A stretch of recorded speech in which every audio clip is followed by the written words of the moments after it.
Assalamualaikum warahmatullahi wabarakatuh. Nama saya Afra Wijiwaras Cahyani, NIM 4301000174.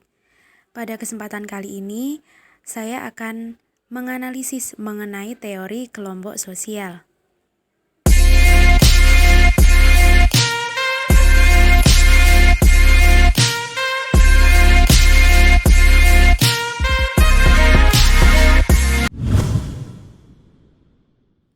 Baik, untuk kelompok yang pertama yaitu kelompok sosial primer.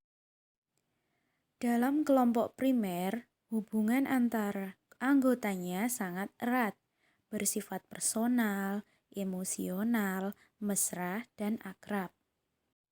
Jadi, untuk ciri-ciri kelompok sosial primer yaitu adanya kedekatan fisik antar anggota, jumlah anggota relatif kecil sehingga mudah saling mengenal, adanya rasa solidaritas yang tinggi di antara anggotanya. Kelompok di bawah ini adalah salah satu dari contoh kelompok sosial primer, yaitu keluarga. Keluarga merupakan unit sosial terkecil dan unik. Hubungan antara anggotanya didasarkan pada ikatan darah. Umumnya, para anggota berada dalam teritori fisik yang dekat atau satu atap. Kondisi ini menciptakan kedekatan yang sifatnya emosional dan impersonal. Untuk contoh yang kedua yaitu keluarga besar. Kelompok ini memiliki kemiripan dengan keluarga inti, hanya saja dengan jumlah yang lebih banyak. Yang kedua ialah kelompok informal. Kelompok informal hanya terdiri atas beberapa orang atau beberapa keluarga saja yang mempunyai pengalaman bersama. Sifat interaksinya hanya berdasarkan saling mengerti yang lebih mendalam karena pengalaman-pengalaman dan pandangan-pandangan yang sama. Asal-usul terjadinya karena terdapat daya tarik antar individu. Dalam organisasi ini tidak ada strukturisasi yang jelas. Contohnya yaitu salah satunya kelompok belajar. Kelompok ketiga ialah kelompok sosial sekunder.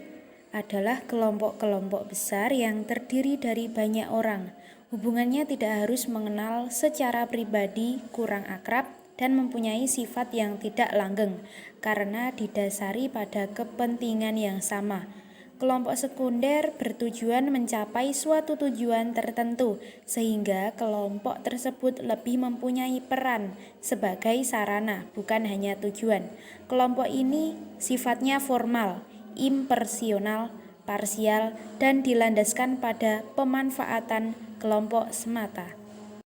Selanjutnya, jenis kelompok sosial yang menjadi inti dari pembahasan saya yaitu mengenai kelompok formal.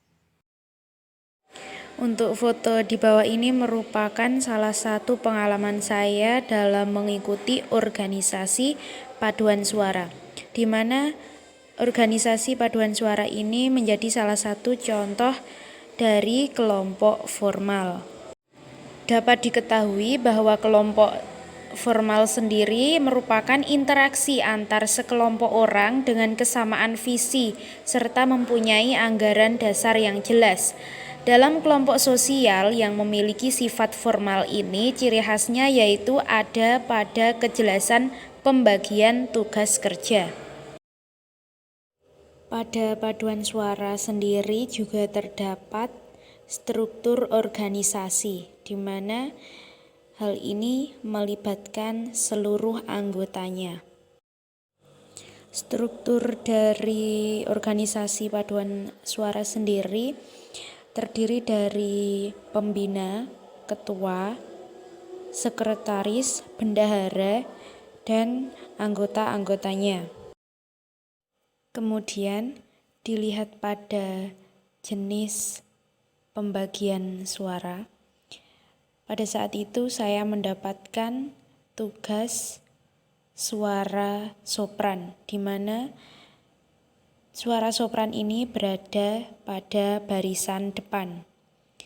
Untuk barisan kedua memiliki tugas suara alto, dan untuk Barisan ketiga memiliki tugas suara bass dan alto. Organisasi paduan suara yang saya ikuti hanya siswa dan siswi yang berasal dari kelas 10 dan 11. Foto ini juga diambil ketika kami sedang beristirahat latihan dalam rangka acara wisuda angkatan 2019.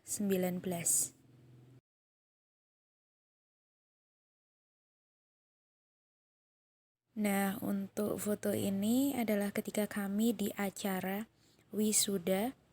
Pada saat itu kami sangat berantusias sekali.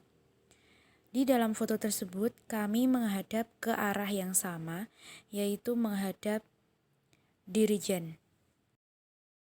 Tugas dari dirijen sendiri ialah memimpin paduan suara agar suara tetap seirama dan senada.